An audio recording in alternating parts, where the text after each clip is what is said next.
It's the world's biggest passenger jet, pride of the Qantas fleet. One of the most complex machines ever built. So clever, it can almost fly itself. So, what can possibly go wrong? Within about 5 seconds, it felt as if we were plunging out of the sky.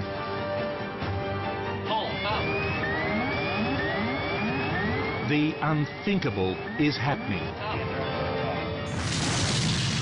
There were two loud noises. Boom, boom. His number 2 engine was exploding into pieces. Engine 2 failed. Wing slats failed. Left ailerons failed. We're coming too fast, we're coming too fast. And I thought, this is not good. This was a life or death situation.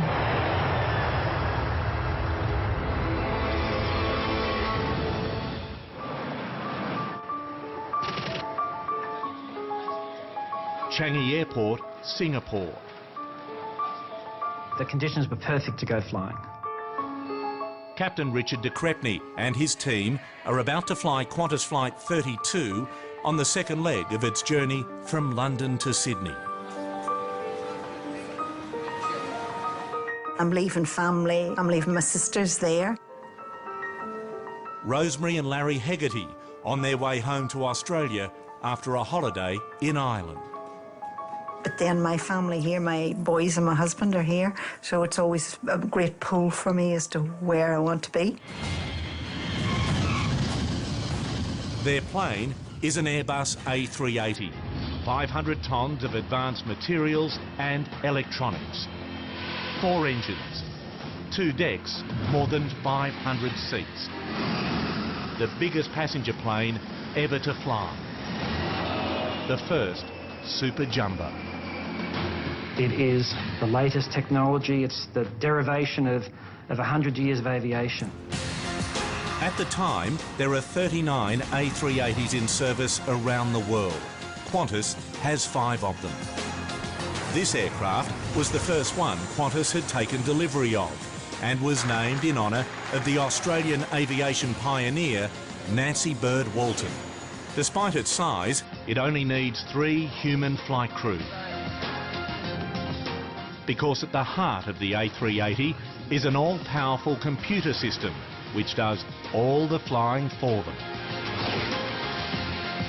Alongside Captain Richard de Crespigny is co-pilot Matt Hicks. Behind them, Second Officer Mark Johnson. But unusually, there are 2 other pilots on this flight. Harry Wubbin and Dave Evans are check captains. Their job is to review the performance of the crew. Today, these 2 check captains may make the difference between life and death for 469 people.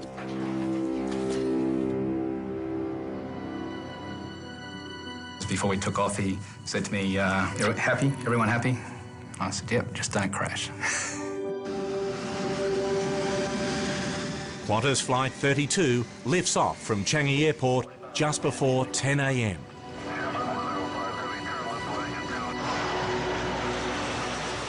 I'm totally relaxed because I loved flying.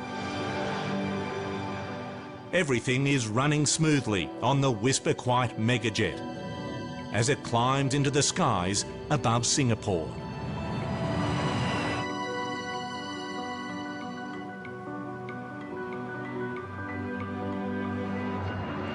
Five minutes later, as it reaches 7,000 feet, There were 2 loud noises. It was like Boom, boom. And I can remember seeing this flash of white come off the inner engine. And I just looked at Larry and I said, "Do you think we're going to be all right?" The next thing I did was just say a couple of quick prayers. And the whole plane started to vibrate. Captain de Crespigny's first reaction is to reduce power. I immediately went to level the aircraft, which would serve to bring the thrust off the engines and to make everything less severe. At the same time, the plane's computer system is telling them number 2 engine is on fire. De Crespigny tries to set off its remote-controlled fire extinguishers, but gets no response. Then number 2 engine cuts out completely. Engine 2, fail. Losing 1 engine out of 4 is a problem, but it shouldn't be a catastrophe.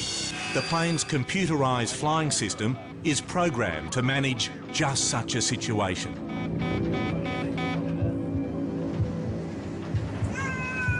There was a girl sitting on the aisle seat opposite me, and she had a little baby. And she looked at me and she said, "What's wrong?" And I said, "I think something's happened, one of the engines, but it's all right, we've got 3 other engines." But single engine failure suddenly turns into something much worse. Wing slats failed, left ailerons failed. In just 1 minute, the system's reporting a cascade of over 50 different error messages. Fuel system and flight controls, Hydraulics at low pressure. landing gear, brakes, air conditioning.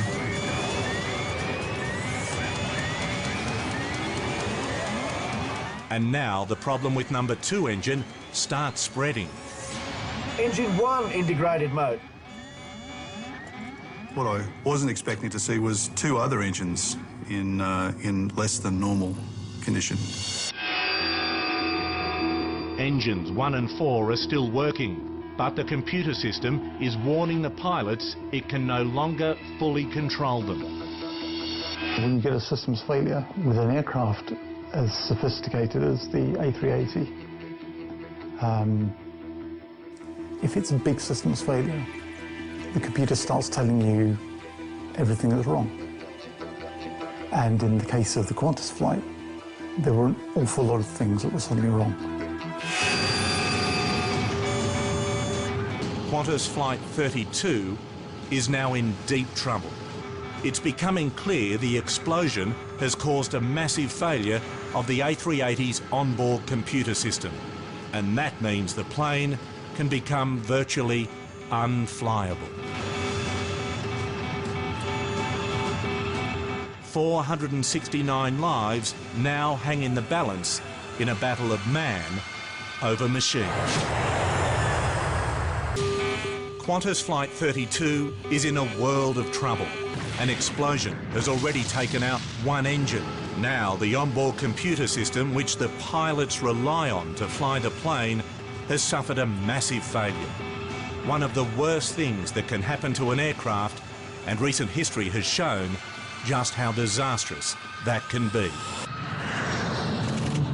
2 years earlier, over the south of France, an Air New Zealand Airbus A320 has been on lease to a German airline.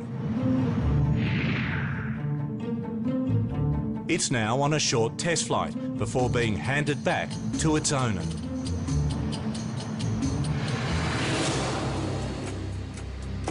On board are 2 pilots from XL Airways, an Air New Zealand rep, and 4 other New Zealand officials.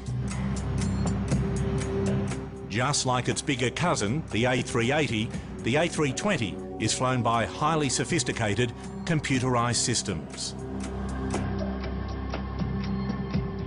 As part of the handover procedure, the crew need to test one of the most important functions, the stall protection.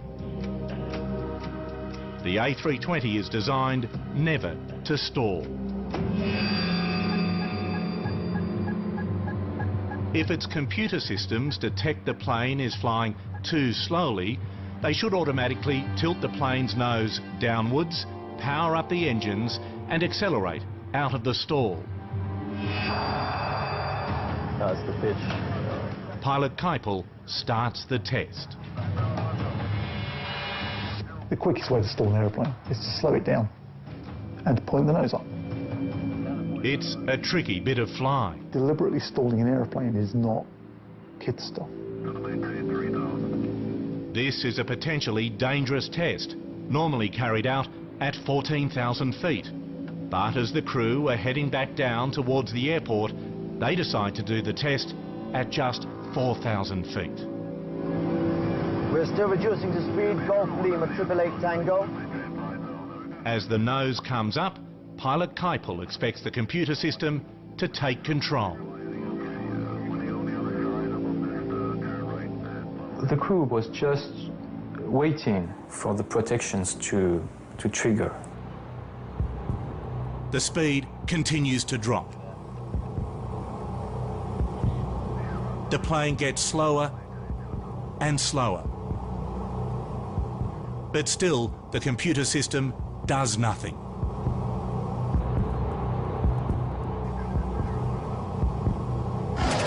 Don't sink. Then the plane starts to stall. Don't sink. The stick shaker goes off. The plane swings violently left and right. Don't sink. The captain immediately applied full thrust and gave a little bit of nose-down input on the stick. The extra power from the engines should pull the A320 out of the stall. The nose does start to tilt down. But then it stops. The aircraft is not responding the way it ought to. Suddenly, the nose starts soaring up again. It's pitching up all the time. The aircraft is now pitching up at a frightening angle. Should I increase our airspeed? The plane's stalling again.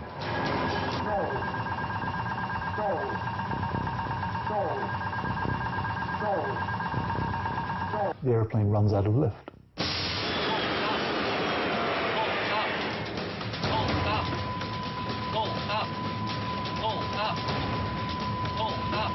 It's out of control. Don't sink. Don't sink. It flips over, then plummets nose down.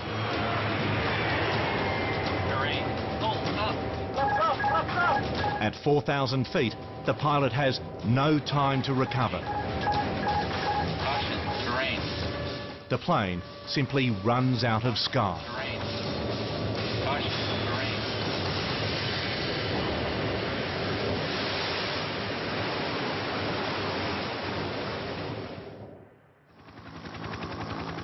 The A320 plunges into the Mediterranean, killing everyone on board. An investigation into the crash reveals two small sensors linked to the plane's computer had frozen, telling the onboard system the plane was flying level when it wasn't. The A320 scenario highlights just how perilous the situation is for Qantas Flight 32 in the skies over Singapore.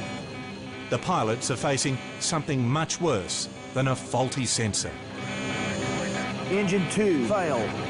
Since a huge explosion, they're suffering failure after failure.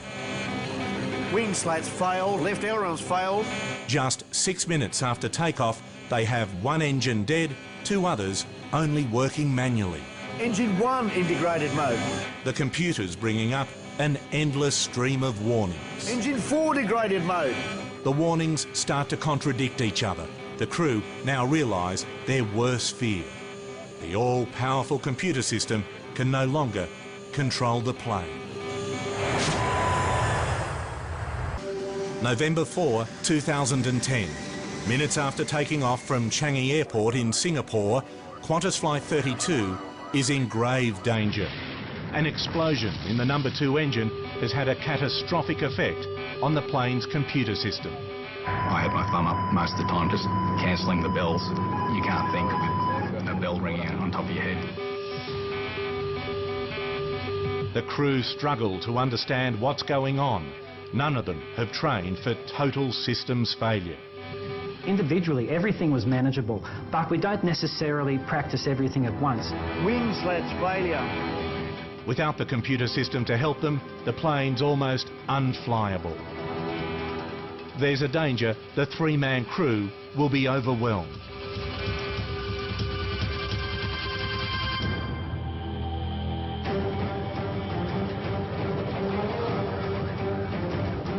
But luckily, right behind them, they have two of Qantas's most experienced captains, Dave Evans and Harry Wubbin, who were on board to check the crew's performance. The 5 pilots divide up the tasks between them. Richard de Crespigny focuses on actually flying the plane. The first officer reads out the error messages. Landing gear control and indicator warnings. Then he and the second officer respond to them. In the chaos of confusing messages, the experience of the 2 extra captains is crucial. They help the crew take the decisions which the system can't. I do apologise, Hayes. Where we have a technical issue with our number 2 engine, we have dealt with the situation. At this stage, everything is secure. The aircraft is flying safely.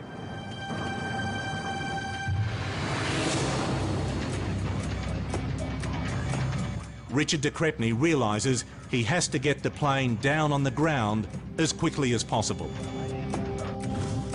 The pilots agree their best hope is to head back to Changi Airport. We just turned left and went up towards the north, back towards the field. But they're flying the world's biggest plane. It's badly damaged and still full of fuel. That means they'll have to land fast and overweight. The danger is they'll go off the runway. So they try to calculate their chances of landing at Changi Airport using data from the onboard computer. With the amount of failures, it was unable to make a calculation. The computer can't cope. They try another approach. So the computer really can't calculate what the pilots need because it's such an abnormal situation. There's been so much damage to the airplane that the numbers essentially aren't making any sense. So the crew puts in a contingency plan. And come up with just the slimmest of margins. Out of a 4-kilometre runway, we had 3,900 metres that we would need. We had 100 metre surplus. But it's only a best guess.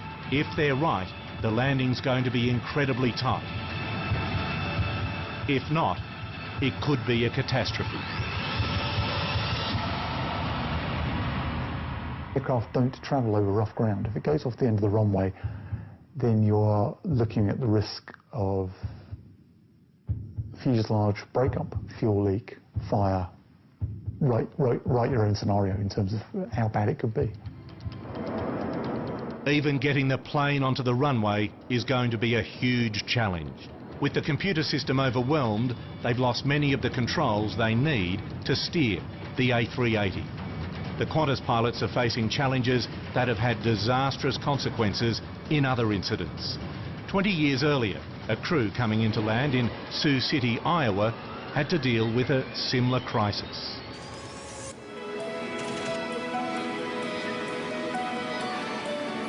Denver, Colorado. United Airlines DC-10 is preparing to take off for Chicago.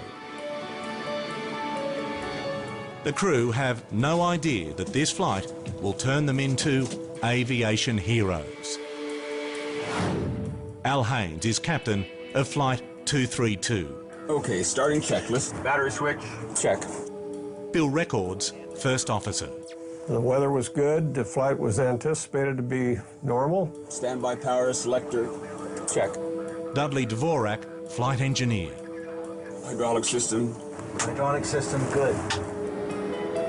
And Jan Brown, the first flight attendant, is looking after the 285 passengers, including 52 children, on a special Children's Day promotion.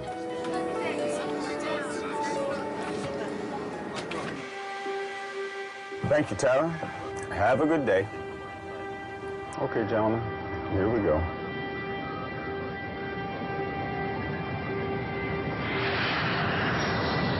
Just after 2 p.m, Flight 232 begins its 2-hour journey to Chicago. Engaging autopilot. It's all yours, Bill. Should be a smooth ride. We're in cruise, and nice smooth flight, everything's going fine. We've been airborne about an hour.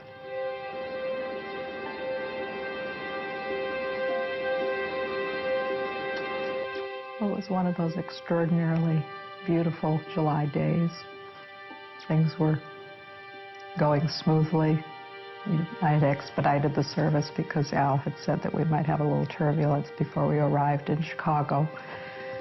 And so I wanted to have everything, the service cleared up in case we had to sit down. At 3:16 p.m, the pilots make a shallow right turn.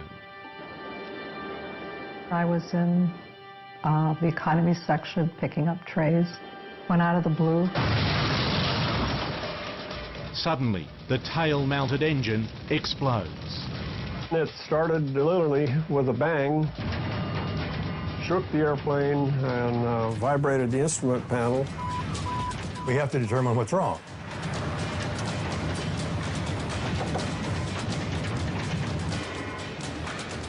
Knowing that people always look at us to see what's wrong, I just kept my game face on.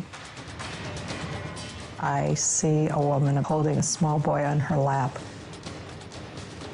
So I immediately go to her and I, in a very calm voice, told her, "Are you okay? We'll be all right."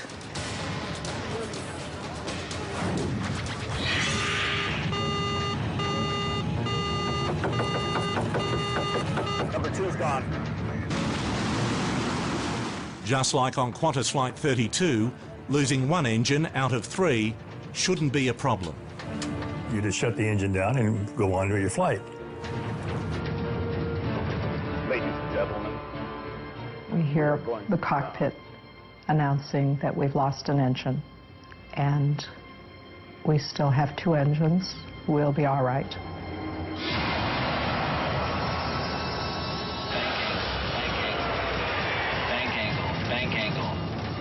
Then, the plane starts to bank steeply to the right.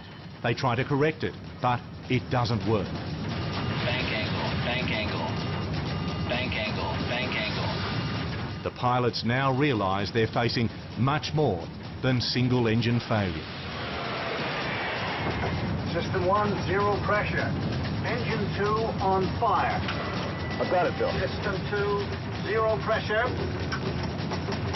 System 3, 10%. The exploding engine has cut through the hydraulic lines. No. Make that 0%, 2. We've lost all hydraulics. Just like on Qantas Flight 32, they've lost the controls they need to fly the plane. A situation they haven't trained for because no one thought it could ever happen. Qantas Flight 32, with 469 people on board, is crippled over the skies of Singapore. The pilots are facing a systems failure on a scale few could have imagined. But the crew of United Flight 232 don't have to imagine it. They are living it. They've basically lost control of their aircraft on a flight from Denver to Chicago. 232, we just lost number 2 and some hydraulics.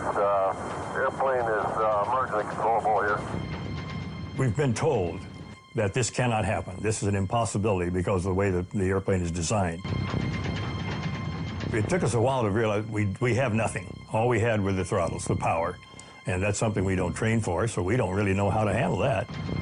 Somehow, they have to find a way to manoeuvre the plane using the only control they have left, the throttles, which control the thrust from the 2 remaining engines.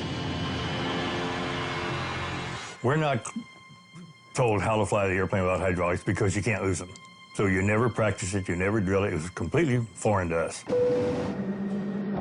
At this stage, Jan Brown believes there is only a minor problem. I think it was Dudley telling me to come to the cockpit. We've lost all hydraulics. He's now telling me that we've lost all hydraulics and that I should secure the cabin and brief the passengers. And the situation is such that we could go straight down. And there's nothing that can strike more terror, and I've never found the adequate word, petrified, terrorized, terrified, that this is a life or death situation.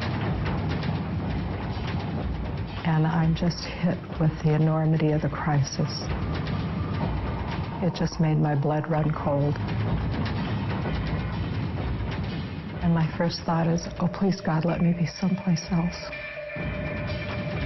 Jan is sent to reassure the passengers. My mind is working, that I have to be calm, my crew has to be calm, we have to keep the passengers calm. I was very concerned when I picked up the first tray after I'd come out of the cockpit, and my hand was shaking. Meanwhile, Captain Haynes and First Officer Bill Records are struggling with their improvised steering. We just can't do all of that. There's just too much to do. What they need is another pair of hands. And just like Qantas Flight 32, the crew gets a lucky break. One of the passengers, Denny Fitch, is a DC-10 instructor. Comes up, introduces himself, and asks what he can do to help. The four crewmen divide out the tasks. So he's standing between Bill and myself and operating one hand on each throttle. If we had to turn left, one of us, either Bill and I, would say left, and we'd turn the control wheel to the left, and Denny would push the throttle up to the right to bring that wing up and help us turn. Easy, easy. Now some right. A bit more. It takes pinpoint accuracy and every ounce of concentration.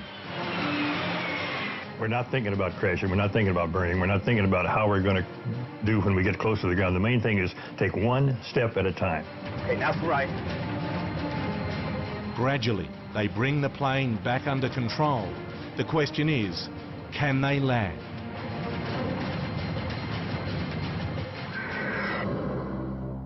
Now we just have to find a place to try and put it down. By now, they're flying over the state of Iowa. They tell us Sioux City. So, okay, that's fine with us. Take us to Sioux City, because we'll go there. It's got a runway long enough to land. We had to lose 37,000 feet of altitude from where the incident took place. So I remember looking out the window at one time and thinking it's a long ways down. A bit more right. The crew now steel themselves for landing. They all know it could be fatal. Ladies and gentlemen, we're going to be trying to land shortly. I have to warn you that it will be very firm. There are four very young children sitting on their mothers' laps. They don't have their own seats. While we are waiting for the cockpit to give us the brace position, I get on the microphone and direct passengers with lap children to place them on the floor and hold them.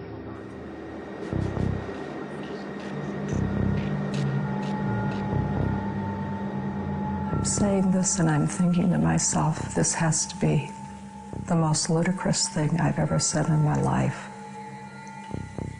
What sounds good in a training class does not sound rational in real life.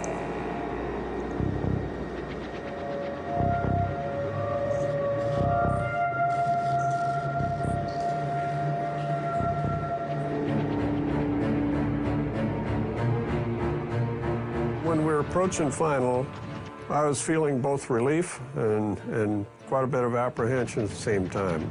Wondering how it was going to end up, knowing that we had no brakes to stop the airplane and no controls to keep it on the runway. A little left bank.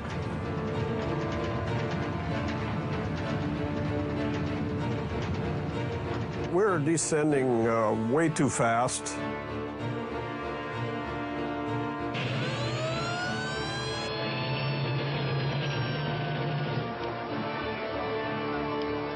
you're cleared to land on any runway. You want to be particular and make it a runway, huh? We're trying to hit Iowa, safely hit Iowa, and he wants us to land on a particular runway. And we thought, well, that's kind of pushing it then. We're going too fast. Pull the power back, all the way back, the left one. Pull it back. I'm asking Denny to pull the throttles back, and he says he can't because that's making us turn. Or left. Pull left now. I can barely see we're close to the ground. And just hoping that everything will come out right.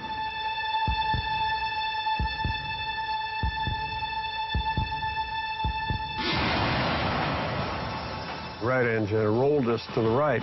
Pull the throttle back, left. I said left, left. Left. Left throttle. Left. Left, left, left. Pull the power back. Left-hand side. Left. Pull the power back. Pull it back. The airplane started rolling to the right. And then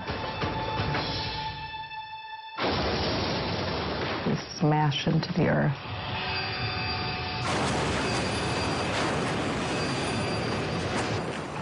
And I just blacked out.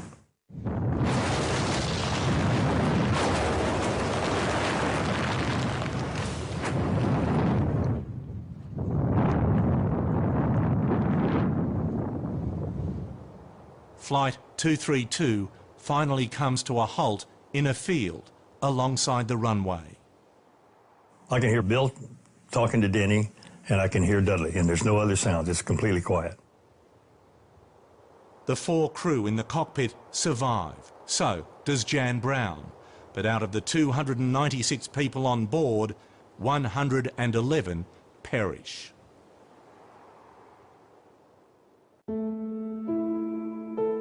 I look in front of me, and here comes the mother of this 22-month-old boy. And she says, I have to go back and get my son. And she looks up at me and she says, you told me that it would be all right. And he's gone.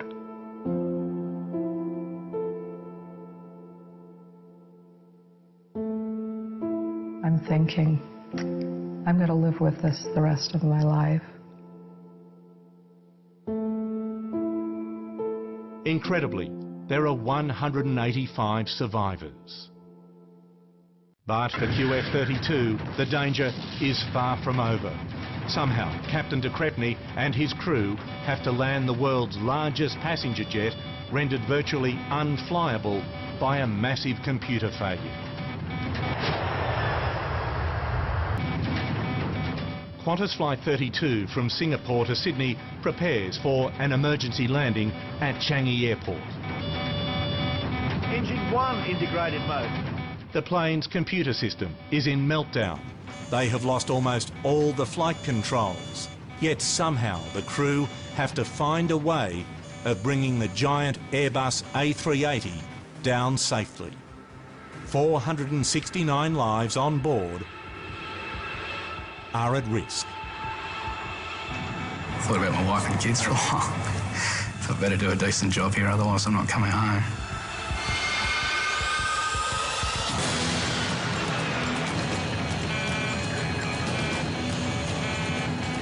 Captain Richard de Crespigny and the 4 other pilots can barely steer the aircraft.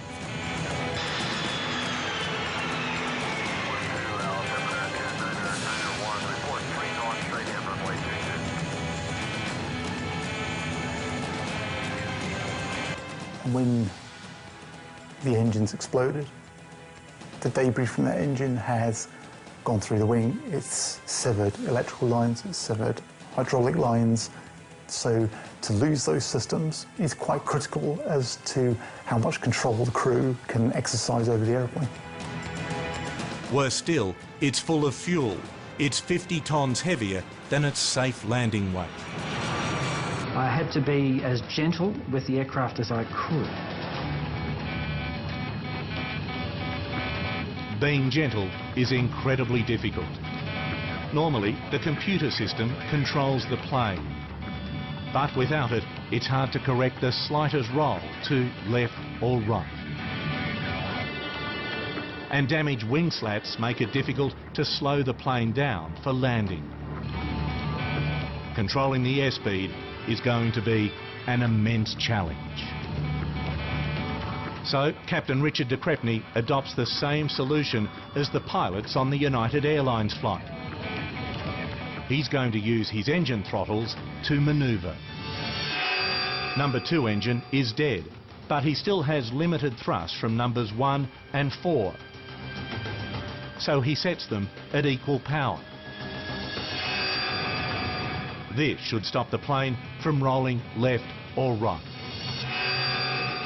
To control the plane's speed, he's going to use number 3 engine, the only one he can fully trust. My whole concentration was the runway and the speed, so I just had to make sure we flew exactly on that approach speed. We couldn't be fast. If we came in fast, we'd overrun. We couldn't be slow, otherwise he'd just drop out of the sky. The difference between stalling and hurtling off the end of the runway is just a few knots. It's not a margin that you would ever want to fly in normal operations. I told him the speed was critical, that he had to maintain the speed, which he knew. And I thought, well, thanks, Harry, that's an understatement. I do apologise, ladies and gentlemen. Check Captain Dave Evans warns the cabin crew. And I can remember overhearing him say it's going to be a very fast landing. And yeah, stewardess's eyes bulged at that comment. Hobby Tower, Long Easy 316 Delta Bravo, flight at 2. Air traffic control clears Qantas Flight 32 for final approach. Richard de Crespigny holds the plane steady.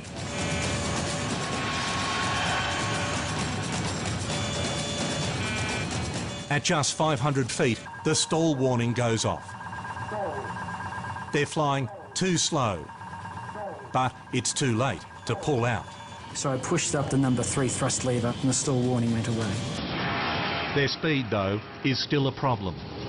I just kept saying to Larry, we're coming too fast, we're coming too fast.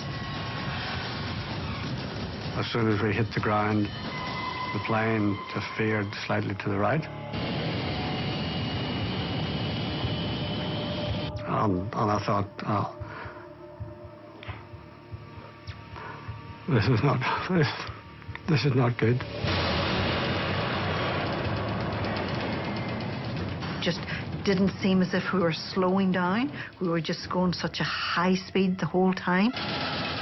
With the automatic brakes not working, de Crespigny resorts to brute force. The auto brake system had malfunctioned, so he had his feet on the brakes, manually braking the aeroplane. As I said, brakes. Right. And he said, I am, and I said, no, get into it.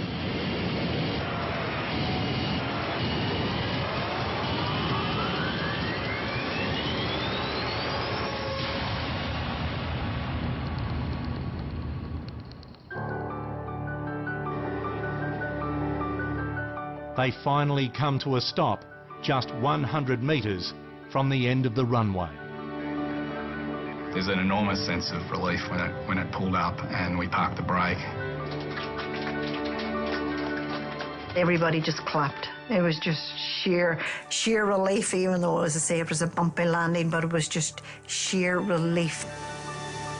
All 469 lives are saved, but the question remaining now is, how did it happen?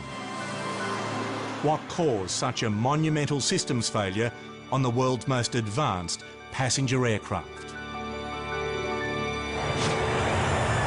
Has survived a near catastrophe. After losing most of its onboard computer systems, it's taken all the crew's skill and experience to get the A380 back on the ground safely. For the investigators, the biggest question is, why did the computer system fail so catastrophically? To find out, they focus on where the problems began, the explosion of number 2 engine. It became clear fairly early on that there had been some sort of oil-related fire problem. We worked quickly to try and establish how this sort of sequence of events could happen. They soon identify a crack in a tiny oil pipe. There had been a fracture of an oil pipe that led to a spray of oil into one of the engine cavities.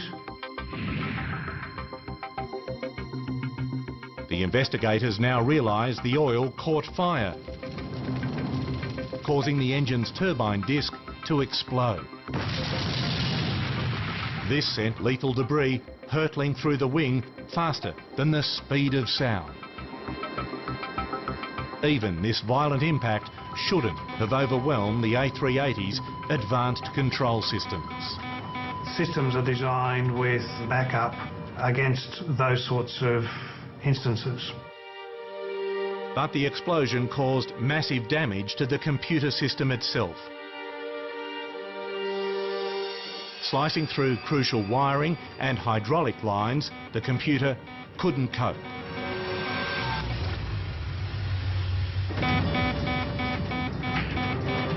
What saves the plane is the pilot's ability to cut through the system's confusion and focus on the controls that can still keep the plane flying.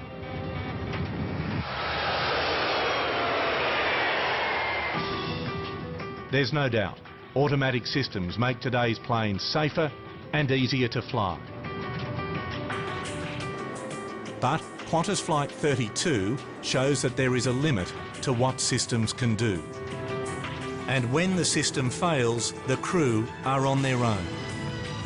Luckily, on the Qantas and United Airlines flights, there were extra hands on board to deal with it. The courage and experience of all of these pilots, the difference. I think Al said it appropriately one time. He said that somebody must have been looking out for us, that we had survived.